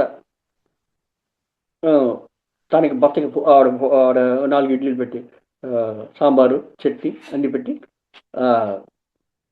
ఆఫీస్కి వెళ్ళాలని ముందర టిఫిన్ పెట్టింది. పెట్టినంటే ఆ భర్త 4 ఇడ్లీ తిని, ఓయ్ చట్నీ చాలా బ్రహ్మాండంగా ఉందా అన్నాడండి. భలే ఉందండి. వెంటనే వీడ భార్య ఇంకా పట్టడానికి సంతోషంతో భర్త పొగిడారు అని చెప్పేసి ఇంకో 2 ఇడ్లీ వేసుకోండి అని తన వంతుండే 2 ఇడ్లీలు వేసేస్తుందండి. వేసిన వెంటనే ఈ భర్త ఏం చేస్తాడు, బాగుంది చెప్పేసి పొగడతాడు. ఎవరు నవ్వడండి, ఆటోమేటిక్ పడిపోతాడు అంతే. ఆ 2 ఇడ్లీ తినేసి వెళ్ళిపోతాడు. ఇది ధ్యానం చేయని వాళ్ళ పరిస్థితి. ఇప్పుడు ఏమైంది? భర్త ఏం చేశాడు? భార్య యొక్క 2 ఇడ్లీలు, ఆవిడ వంతు కదా, ఆ 2 ఇడ్లీల్ని కావాల్సిన దానికంటే ఎక్కువ తీసుకుని గౌరవప్రదంగా దొంగలించాడు. ఎమోషనల్ బ్లాక్ మెయిలింగ్ అంటారు దాన్ని. ఓకే, ఏమిటా గౌరవపరంగా దొంగలించడం? ఎమోషనల్ బ్లాక్ మెయిలింగ్ అంటే భావనాపరంగా ఆవిడ పొగిడి, ఆవిడ ఉబ్బిపోతుంటే తప్పని ఆవిడ యొక్క వస్తువుని, సంపదని గౌరవంగా దొంగలించాడు, వెళ్ళిపోయాడు. చూసారా? ఇది సర్వసాధారణంగా జరిగేది. ఎవరైతే ధ్యానం చేయడం వాళ్ళు నార్మల్గా అందరూ మనంతా ఇలాగే చేస్తాం కదా, బాగుంది చెప్పేసి పాప భార్య ఇంకో 2 ఇడ్లు వేసుకుంటుంది అమాయకంగా. ఎందుకంటే పొగిడారు కదా, ఇంకా చాలే అని చెప్పేసి వెళ్ళిపోతాడు. లేదా ఇంకా మోసంగా ఉండేవాళ్ళు అది కూడా వేసుకుని ఇంకో ఇడ్లీ కూడా వేసుకుని తినేసిపోతాడు, అసలు భార్య ఉందా లేదని పడుచుకోకుండా. ఇది సర్వసాధారణంగా జరిగే స్థితి, ధ్యానం చేయని వాళ్ళ స్థితి. ఓకే, ఇప్పుడు ధ్యానం చేస్తున్నారు అనుకోండి, వాళ్ళు ఎలా బిహేవ్ చేస్తారు, అపరిగ్రహం స్థితికి ఎలా వస్తారు, అదే అదే స్టేటస్ ఉంటుంది. నలుగురు ఇంట్లో భార్య ఇద్దరు పిల్లలకి 4 ఇడ్లీలు పెట్టి పంపించేస్తుంది, భర్తకి 4 ఇడ్లీలు పెడుతుంది. పోయి చట్నీ చాలా బ్రహ్మాండంగా ఉండవు అని భర్త పొగుడుతాడు. పొగిడిన వెంటనే భార్య ఉబ్బి తబ్బిబ్బైపోయి ఇంకో 2 ఇడ్లీలు వేసుకోండి ఆయన 2 ఇడ్లీలు వేస్తుంది. వేసినప్పుడు అప్పుడు ధ్యానం చేసిన వాడు అడుగుతాడు, ఎన్ని ఇడ్లీలు నీకు అని అడుగుతాడు. 4 ఇడ్లీలు. ఓకే, 2 ఇడ్లీలు వేసు కదా, నీ సంగతి ఏమిటి అని అడుగుతాడు. కొన్ని ఎక్స్ట్రా ఇడ్లీలు వేసుకుంటావా, పిండి అయిపోయిందండి. అలాగా, అలా అయితే ఓకే, చట్నీ చాలా బ్రహ్మాండంగా అని పొగిడేసి కామ్గా వెళ్ళిపోతాడండి. ఆవిడ యొక్క సంపదని, ఆవిడ యొక్క భాగాన్ని తీసుకోడు, అప్రిషియేట్ చేస్తాడంతే. ఓయ్ చాలా బ్రహ్మాండంగా ఉందని పొగిడి సంతోషంగా వెళ్ళిపోతాడు. పరిగ్రహం చేయడు. అలా కాదు, చట్నీ చాలా బాగుంది, ఇంకా 2 ఇడ్లీలు తినాలి అనుకుంటే అప్పుడు చెప్తాడు, ఎక్స్ట్రా 2 ఇడ్లీలు వేసుకోండి. ఫస్ట్ పిండి అయిపోయింది అంటే పొగిడి వెళ్ళిపోతాడు. పిండి ఉందంటే ఎక్స్ట్రా 2 ఇడ్లీలు వేసుకో అని చెప్పేసి 2 ఇడ్లీలు వేయించి ఆ ఇడ్లీ పత్రలో 2 ఇడ్లీలు ఉడుకుతుండగా ఈ ఎక్స్ట్రా 2 ఇడ్లీలు తిని వెళ్తాడండి. చూసారా ఎంత డిఫరెన్సో? మనం అనుకుంటే ఏముంది 2 ఇడ్లీలు కదా అనుకుంటాం, కానీ అది గౌరవప్రదంగా దొంగలించడం, పరిగ్రహం. ధ్యానం చేసిన వాడు అలా చేయడు, అది అపరిగ్రహం. ఇంకో 2 ఇడ్లీలు వేయించుకొని వేసిన తర్వాత అది 2 ఇడ్లీలు పిండి వేసేంత, ఇడ్లీ పత్రలో 2 ఇడ్లీలు వేసేంత వరకు వెయిట్ చేసి దాని తర్వాత 2 ఇడ్లీలు తిని అప్రిషియేట్ చేసి వెళ్తాడండి. ఇదండి ధ్యానం చేస్తే మనకు వచ్చే ఈ అపరిగ్రహం అనే, యమల్లో ఉండే అపరిగ్రహం అనే ఈ గుణం. ఇవన్నీ గుణాలు చూసారా, ఇది ఆటోమేటిక్గా వస్తుందండి. ఎందుకంటే అందరూ ఆత్మ పదార్థాలే, ఏవి మనం దొంగలించకూడదు, ఏవి మనకు కావాల్సిన ఎక్కువ తీసుకోకూడదు, గౌరవప్రదమైన కూడా చేయకూడదు. ఈ విధంగా మనం అపరిగ్రహం ఆడాటైపోతుంది. దానికి మనం ఏ సాధన చేయాల్సిన అవసరం లేదు. చూసారా మాస్టర్స్, ఈ విధంగా మనం ఎప్పుడైతే మనం మన ఈ పద్ధతి ఆసనం, ప్రాణాయామం, ప్రత్యాహారం, ధారణ, ధ్యానం, సమాధి అనే పద్ధతిలో మనం వచ్చామంటే ఆటోమేటిక్గా మనం యమం అనేది, మొట్టమొదటి అహింస, హింస అనేది చెయ్యం, ఆటోమేటిక్గా వచ్చేస్తుంది. ఎవరిని హింసిస్తాం? అంత ఆత్మదాత అయినప్పుడు మనసా వాచా కర్మణ, నో హింస, ఓన్లీ అహింస. ఆ విధంగా మనం జీవిస్తాం. దాని తర్వాత రెండోది సత్యం. అంతే సత్య పదార్థం అంటే అంత పర్మనెంట్గా ఉండేది. ఏది నిత్యం అది సత్యం, ఏది నిత్యం దేశకాల మన పరిస్థితుల్లో మారకుండా ఉండేది అది ఆత్మ పదార్థం, అదే సత్యం. భౌతికంగా మనం అబద్ధాలు చెప్పాం, భౌతికంగా మనం హింస చెయ్యం, సత్యవాక్కుతో ఉంటాం. సత్యం అనేది పడిపోతుంది. మూడోది బ్రహ్మచర్యం, అంతా బ్రహ్మ పదార్థమే అనే భావంతో మనం చరిస్తాం ఈ ప్రపంచంలో, యమంలో ఉండేది. అలాగా మనం వెలుగుతాం ఈ ధ్యానం చేశామంటే. లేకపోతే వాడు వేరే నేను వేరే అనే భావంతో ఉంటాం. అప్పుడు ఎన్నో అన్ని పనులు చేస్తాం. చెప్పాను కదా ఇందాక, దొంగతనం చేస్తూ ఉంటాం ఫుల్గా. బ్రహ్మచర్యం మనకి అలవాటు పడిపోతుంది. నాలుగో గుణం ఆశ్రయం.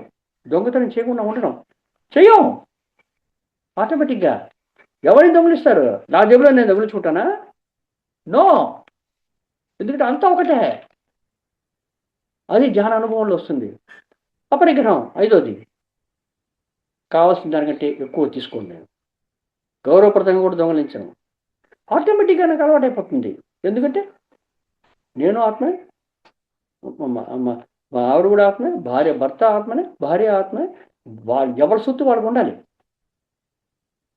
ఎందుకు మనం తీసుకోవాలి? తీసుకుంటే వాళ్ళ సొత్తు వాళ్ళకి చేరిందా లేదా అధికంగా చేయించుకుని మిగతా మనం తీసుకుంటాం. ఇడ్లీలు ఎగ్జాంపుల్ చెప్పాను, అది కూడా చాలా సింపుల్, చాలా చాలా సింపుల్ ఎగ్జాంపుల్. ఇంకో ఎక్స్ట్రా 2 ఇడ్లీలు వేయించుకుని వేసిన తర్వాతనే తింటాడు, లేదా అప్రిషియేట్ చేసి వెళ్ళిపోతాడు. చూసారా, మనం ధ్యానం చేసామంటే వీటిని మనం ప్రయత్నం చేయక్కర్లేదు. మామూలుగా ఉంటే దొంగతనం చేస్తుంటాం, కావాల్సిన తీసుకుంటుంటాం, నోటికి వచ్చే దుర్భాషలు మాట్లాడతాం, హింస చేస్తాం, అంతా టెంపరరీ అనే భావంతో మనం మెలుగుతాం, చేయకూడని పనులు చేస్తాం, వెళ్ళకూడని మార్గాల్లో వెళ్తాం, కర్మ నాట కట్టుకుంటాం. సో యమల్లో ఉండే అహింస, బ్రహ్మచర్యం, సత్యం, ఆశ్రయం, అపరిగ్రహం అనే గుణాలు మనకి ఈ పద్ధతిలో ఆసనం, ప్రాణాయామం, ప్రత్యాహారం, ధారణ, ధ్యానం అనే సమాధిలో మనం వచ్చామంటే ఆటోమేటిక్గా మనకు వచ్చేస్తాయి. సో యమాన్ని మనం సిద్ధి పొందుతాం. యమం సిద్ధి, యమం అంటే ఎముడు అనుకోకుండా, యమం అంటే ప్రపంచంలో మెలిగే విధానం. యమ అనే సిద్ధిని మనం పొందుతాం. అది 7వ మార్గం. పతంజలి అష్టాంగ మార్గంలో మన యొక్క పిరమిడ్ స్పిరిచువల్ సొసైటీ యొక్క క్రమంలో 7వ మార్గాన్ని మనం చెందామండి, చేరుకున్నాం. ఇంకా మన గమ్యం ఇంకొక మార్గం ఉంది, నియమం. నియమం అంటే మనతో ఎలా ఉండాలి అనే విషయం, దాన్ని కూడా మనం సాధిస్తాం. ఏ విధంగా ప్రత్యేకంగా దానికోసం సాధన లేకుండా ఇప్పుడు మన వరుస క్రమంలో వచ్చామంటే అది ఎలా మనం నియమంలో ఏ ఉన్నాయి అవి ఎలా మనం ఆటోమేటిక్గా వచ్చేస్తాయి అనే విషయాన్ని మనం తర్వాత సెక్షన్లో మనం తెలుసుకుందాం. నేను ఇక్కడితోటి ఈరోజు నేను సమాప్తి చెందుకుంటాను. ఓకే మేడం, ఈ అవకాశం ఇచ్చిన అందరికీ చాలా చాలా ధన్యవాదాలు.